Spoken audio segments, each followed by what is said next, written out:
What's going on, guys, and welcome back to another FPL video on the channel. And in today's one, we are going to be looking at my transfer plans for game week 10. And I kid you not, a -8, a -12 could be on the cards. It's as simple as that. It's time for change. Enough is enough, guys. Enough is enough. I am sick to death of these absolute bums stinking up the place week in, week out. And it's time for change now. It's simple as that, guys. As you can see right on your screen, game week 9 was absolutely shocking. I already made a video about it, so go and check that out. But to cut a long story short, currently at the time of recording, we are ranked at a terrible rank of 1.8 million. It's not good enough, and quite frankly, it's embarrassing. Listen, what I want to show you guys currently is the way my team looks for game week 10, because I'm gonna be honest, there is so many issues in this team that need fixing. We have to take a hit. It's simple as that. I've got 2 free transfers and I need to get rid of a lot of frauds. I need to get rid of that bum Lucas Paqueta, that fraud Tajani Reinders, the absolute waste of space João Pedro. These 3 players have to go, bruv. It's simple as that. And I also want to get rid of Van der Ven or possibly Anderson if he does have a long-term injury, and we'll talk about that in a second. But as you guys can see, right, my team has a lot of issues. Even Mohamed Kudus, for example, he is a player that has to go. He is a player that has to go. But listen, that's why I'm saying a potential -8, potential -12 is definitely on the cards, right? And a hit will be taken. More you can believe, guys, because I am not going to continue carrying these players in my FPL team that are contributing to no points, right? They're not contributing anything. They have to go. Simple as that. So listen, this is currently how my game week 10 team looks, right? We got double Arsenal defense, Raya and Gabriel against Burnley away. Happy days, right? Very okay with that. Then we also have Van der Ven against Chelsea at home and Anderson against Wolves at home currently. Now, I want to start with the defense. I want to say Van der Ven or Anderson, one of those will be making way. One of those will be getting sold for Daniel Munoz. But I'm going to wait until sort of Friday. I'm going to wait until the press conferences so I can decide who to sell. Because if Anderson does, is out for longer, then I'll probably just sell him. But if Anderson is fitting okay to play, I'll keep Anderson and sell this waste of space Van der Ven, who only wants to return when I've got him on my bench. I still haven't got over that, by the way, guys. I honestly, genuinely, I still have not got over the fact that I benched Van der Ven's 23-pointer. I feel sick, honestly. Even thinking about it now, I feel sick. But that's the plan with the defense, right? Now in midfield, we got Lucas Paqueta against Newcastle at home. We got Saka, Kudus, Reinders, Semenyo, Haaland, and João Pedro. So listen, for me, Saka, I'm happy with. Very frustrating that he got subbed off quite early in the last game, but still, nonetheless, he's a long-term set and forget pick in my opinion. Semenyo is okay, no problems there. Reinders, Paqueta and João Pedro right now for me are my biggest issues. Again, like I said, Kudus is a problem, but for now, I'm still 50-50 on whether I take out Kudus, because I don't actually know who I would take him out for, because I've actually already got players in mind that I want to bring in for Reinders, Paqueta and João Pedro.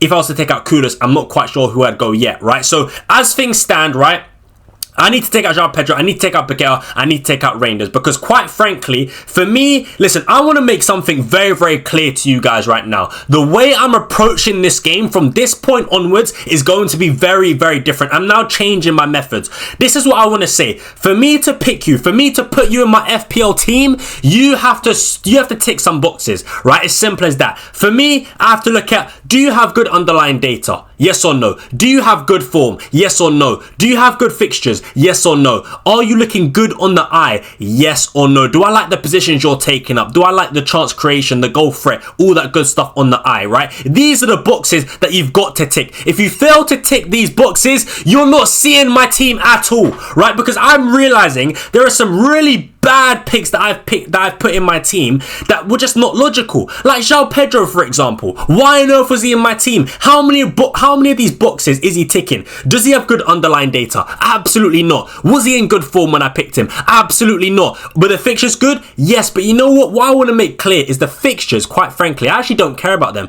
The fixtures are the cherry on top. The fixtures only matter, right, if you actually tick the other boxes. The fixtures only matter if you've got good underlying data, if you look good on the eye, if you're in good form. If you don't tick any of those 3 boxes but you've got good fixtures, I don't care, right? And João Pedro, the only thing he had going for him was the good fixtures. But quite frankly, other than that, everything else, he weren't ticking any of the boxes, right? He wasn't looking good. So for me, the way I'm thinking right now is players have to tick those boxes. They have to look good on the eye. They have to have great underlying data, and they have to be somewhat in decent form.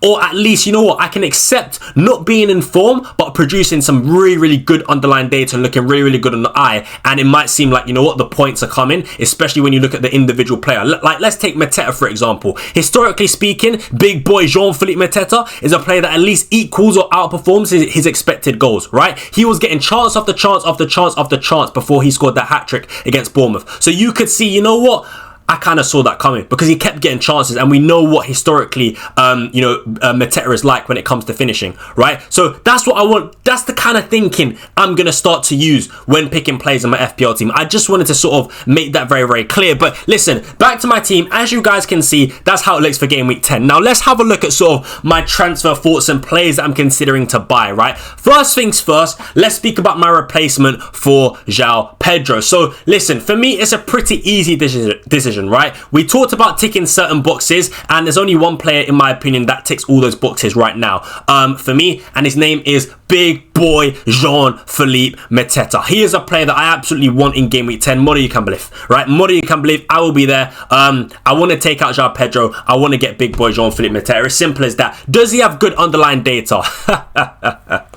That's a rhetorical question. That is a rhetorical question, but let me just show you guys that don't know. Yeah, big boy Jean-Philippe Mateta has astonishing, has amazing data for this season, bro. As you guys can see, his non-penalty expected goal involvement is second, right? He ranks second for non-pen expected goal involvement, right? Only bettered by Erling Haaland. So for me, it's a no-brainer. He's got good underlying data. Does he have good form? Pretty decent form. Yeah, he scored a hat-trick a couple of games ago. The underlying data is good, so I would say, yeah, he's pretty much in form. Now, does he have good fixtures? Yes, he does, right? Big boy Jean-Philippe Mateta has amazing fixtures. Brentford at home, Brighton at home, Wolves away, United at home, Burnley away, Fulham away. Some really good long-term fixtures. And does he look good on the eye? Yes, he does. For me, big boy Jean-Philippe Mateta ticks so many boxes for me. I want him in my team, and I want him to replace the absolute fraud João Pedro. Simple as that, right? So that is definitely one of the players I want. That's definitely one of the moves I want to do, right? And remember, I've got 2 free transfers. So yeah, of course, there's other players that I've thought about, to be fair, like Voltamode. I think, you know, he ticks a lot of boxes as well. Since he's joined the Premier League, his underlying data looks really good. His expected goal involvement is really high. I think he's top 5 for forwards, right, for expected goal involvement since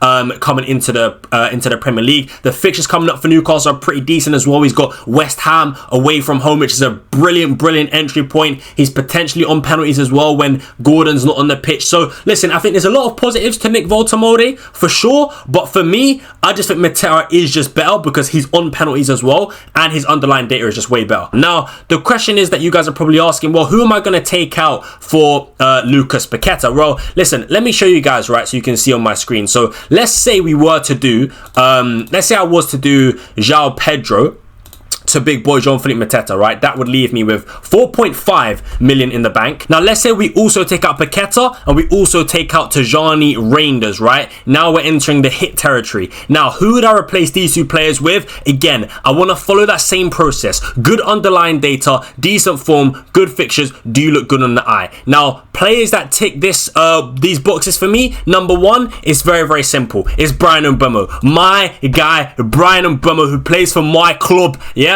Bryan Mbeumo is a player that I absolutely want, and you may argue that the fixtures in the short term, Forest away, Spurs away, some people might consider those maybe not the best fixtures, but guess what? I don't care. I'm telling you right now, from now on, fixtures are irrelevant to me. As long as you're not playing away to Arsenal or at home against Arsenal, and as long as you're not playing against Man City, I'm happy to bring you in. I genuinely don't care what team you're playing against, as long as you've got the good underlying data, the good form, and you look good on the eye. And like I said, Bryan Mbeumo, he ticks each and every single one of those boxes. His underlying data is absolutely sensational. Once again, look at this, right? His non-penalty expected goal involvement over the course of the season is number 1, right? He is ranked at number 1 with 4.93 non-pen expected goal involvement, which is absolutely sensational. You can see there Gakpo in 2nd, Enzo Fernandez in 3rd, and Dye in 4th, Bruno Fernandes in 5th, and Ismaila Sarr in 6th place. So some decent options there. And like I said, I want another player who ticks who ticks those boxes, and someone that does tick those boxes is Ismaila Sarr, man. We saw him there when we looked at the non-pen expected goal involvement data. He's up there, man. He's up there, and I think the fixture's really, really good for Crystal Palace, which is why I want Ismaila Sarr. We know he's going to start. We know he's going to get really, really good minutes as well, man. So Brian Mbeumo, Ismaila Sarr are also options I want in my team. And then, of course, Daniel Munoz is also a player I want. Now, let's just assume that Anderson is fit. Then I'll be going from oh yeah, sorry, let's look at defenders. Yeah, I'll be going from Van de Ven to Daniel Munoz, right? Happy days. And that leaves me a 0.5 in the bank. Now, if Anderson is declared still unfit to play, then I'll probably just take out Anderson, to be fair, I'm not going to lie, and then bring in Daniel Munoz, which does leave me with 0.3. So yeah, either way, these are the 4 players that I want in my team. I'm going to be honest. For me, again, Daniel Munoz, his underlying data for a defender is insane. I view Daniel Munoz as like a winger that gets points for clean sheets. That's how I view him, because when we watch Crystal Palace play, I mean, we can all see, you know, how dangerous and how attacking and how involved he really is, which is why I just love him as a pick. So for me, Daniel Munoz has a little bit of everything, man. He has a little bit of everything. He's got the clean sheet potential, he's got the DEFCON potential, he's got the attack and returns potential, the underlying data is good, the fixtures are good. There are just genuinely so many positives to Daniel Munoz as an FPL pick. So I really, really want him in my team. Like, honestly, he's in there. Money you can believe will be there. Game week 10, Daniel Munoz. So yeah, for me, they're the 4 players that I want: Munoz, Sarr, Brian Mbeumo, and big boy Jean-Philippe Mateta, man. That's how I want to line up for game week 10. That would be for a -8 hit as well. But you know what? I don't care. I don't care. The team needs major surgery, guys. It needs surgery. I'm sick and tired of sitting on the fence and being scared to take a little bit of hits when I still recognize that there are issues in my team. Nah, forget all that, man. We need to be ruthless. We need to be cutthroat. We need to get these good quality FPL picks in my team. And you know what? I don't think, right? Currently, I'm ranked at 1.9 million, right? I need to do something a little bit different, and I don't think many people will triple up on the Palace assets. And right now, the Palace assets are quite low owned. Like Ismaila Sarr, 8.4 ownership, Munoz, 13.7% ownership, Mateta, 14% ownership, and I guarantee you, not many, under 10% of FPL managers will have all 3 Palace players. And I think over the good course of fixtures that Palace have, these 3 players will deliver. That's my honest opinion. When you combine the form, the fixtures, the underlying data, and all that good stuff. So yeah, that's my personal opinion, man. Let me know what you guys do think of my transfers, man. Do you think it's worth taking a -8? Should I keep João Pedro? You know, let me know what you guys think. Do I need to bring in Munoz this week? What do you guys think? Me personally, I think I need to make those transfers. Simple as that, guys. I think it has to be done. I'm sick and tired of, you know, sitting on the fence, like I said. So yeah, for me, they're the transfers that I've got planned for game week 10. Now, with that being said, right, I want to show you guys sort of my future plans with this team and how this affects what I'm going to do in the future, right? So let's go ahead to planfpl.com and have a look at what we're working towards with this team. All right, guys, so we are on planfpl.com and we're sort of just going to have a look at what we're going to do with this team moving forward in the near future, right? So a bit of future planning. Now, as you guys can see, this is currently how the team looks for game week 10. Let's just fix this. Fix this around. So yeah, let's leave it as this. And basically, of course, let's just assume we make those transfers and we take a -8 hit. So we take out João Pedro, we take out Paqueta, we take out Reinders, and let's say Anderson is fit, so we take out Van de Ven, right? We bring in Daniel Munoz, who I absolutely want, big boy Jean-Philippe Mateta, who I want, Brian Mbeumo, who I want, and then Ismaila Sarr. So yeah, that's how the team will look with those transfers, and immediately for me it looks a lot better. I like it. I think the potential for points is there, right? Now let's move on to game week 11, right? This is how the team would look in game week 11, and this is where we would actually make one transfer. So we've got one free transfer. I'd actually take out Kudus because I don't really like Kudus as a pick. I'm going to be totally honest with you guys. I think he's a terrible pick and I want to get rid of him. Now, as you guys can see looking at the fixtures, Chelsea play Wolves and we saw how good Enzo Fernandez's sort of goal threat was. We saw how good his underlying data has been so far this season. And, you know, before he got injured, you know, he was doing all right in terms of goals and assists, right? So I'm more than happy to go with someone like Enzo Fernandez because he's playing against Wolves at home and he's got good fixtures, good underlying data. And when he plays, especially without Cole Palmer as well, I would say, you know, like on the eye, he picks up really good spaces, and he has sort of this like box crashing role, right? This sort of box crashing goal scoring midfielder role, especially when Cole Palmer is not playing. So yeah, I think for me, Enzo Fernandez looks like a good pick, right? That is my personal opinion. So I'd be more than happy to take out Kudus, bring in Enzo, and that's how my team would look for game week 11. I like it, to be honest with you, right? I really do like it, and I'd probably bench Anderson and start Senesi. I could even start Rodon against Nottingham Forest. I could even start Anderson, right? Who knows? But regardless, that's what my team looks like. We got triple Arsenal against Sunderland away. We got triple Crystal Palace against Brighton at home. We got Haaland against Liverpool at home, Enzo Fernandez against Wolves at home, and then Semenyo and Senesi against Villa away, and then Mbeumo against Spurs away. So some pretty good fixtures there for my team, and I'm happy with it, right? I feel like I've got a good set of players here with really good underlying data, look good on the eye, take some penalties as well, these players, and have good fixtures, right? So I feel like a lot of these players tick the boxes that I want. They fit the criteria that I want, and that they fit the standard that I'm trying to set when picking a player, right? So yeah, we move on to game week 12, and I probably just roll the transfer this week because again, my team looks pretty good. And to be honest with you, Anderson playing against Sunderland at home, looking at this, I actually don't need Anderson. Which is a shame because you know what, you could argue, which is crazy, but you could argue bench Haaland for Anderson maybe this week. That is a bit insane. I'm not going to bench Haaland, but yeah, benching Anderson against Sunderland at home is not ideal because I think he'll get points, to be fair. He's got good clean sheet and maybe DEFCON potential in this game, but maybe.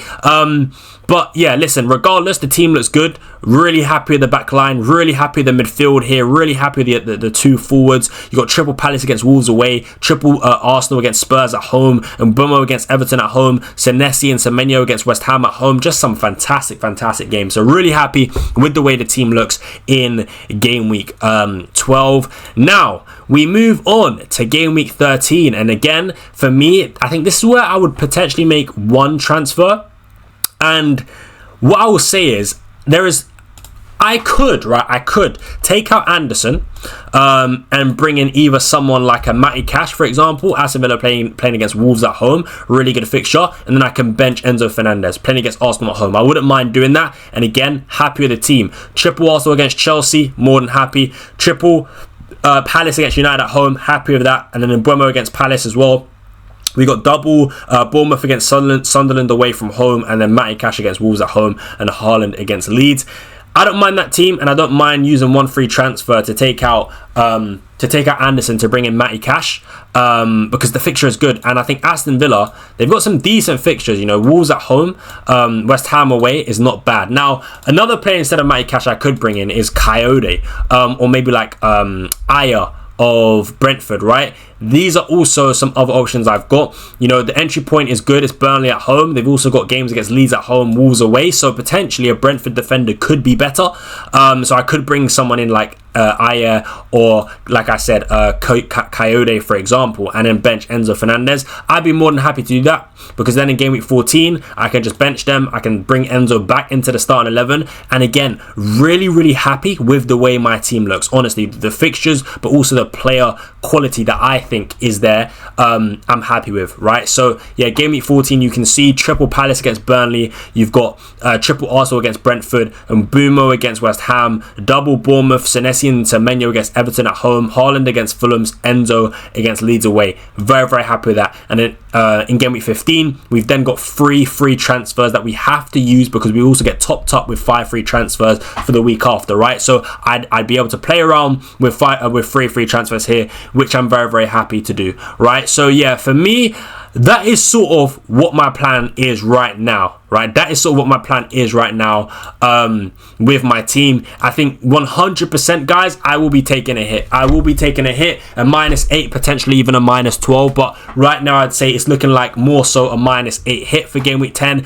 And I'm happy to do it. I'm sick and tired of holding players that aren't performing. It's just, nah, it's not good. It's not good. And I think in the long run, this -8, I'll definitely benefit from it. Oh, 100% I'll benefit from it in the long run, right? So yeah, I'm sort of more more than happy to make those transfers, man. So that's where my head's at the moment. Let me know what you guys do think of that, man. But thank you guys so much for watching. I'm gonna leave it there. I really do hope you enjoyed. If you did, smash a big thumbs up on the video, subscribe to the channel if you haven't already, all that good stuff, man. But yeah, thank you so much for watching, guys. I know it's been a bad start to the season, but as I keep saying, man, hopefully things do improve. I want to improve. I do want to improve, man. I just feel like this season has been so... I do feel like it's been quite unlucky for me. Honestly, I do. I've made some really stinky decisions. I've made some bad choices, like bringing in João Pedro, like bringing in Lucas Paqueta. I've made some horrible decisions, 100%. But I do also feel like sometimes I get the wrong end of the coin, man. I do feel like I'm getting a bit unlucky sometimes this season. But hey, listen, it's just the way the game goes, man. Got to deal with it. Got to deal with it, man. So yeah, anyway, guys, that's enough from me today. Thank you guys so much for watching. Smash a like, subscribe, all that good stuff. And I'll catch you guys in the next one. Until then, I'm out. Peace.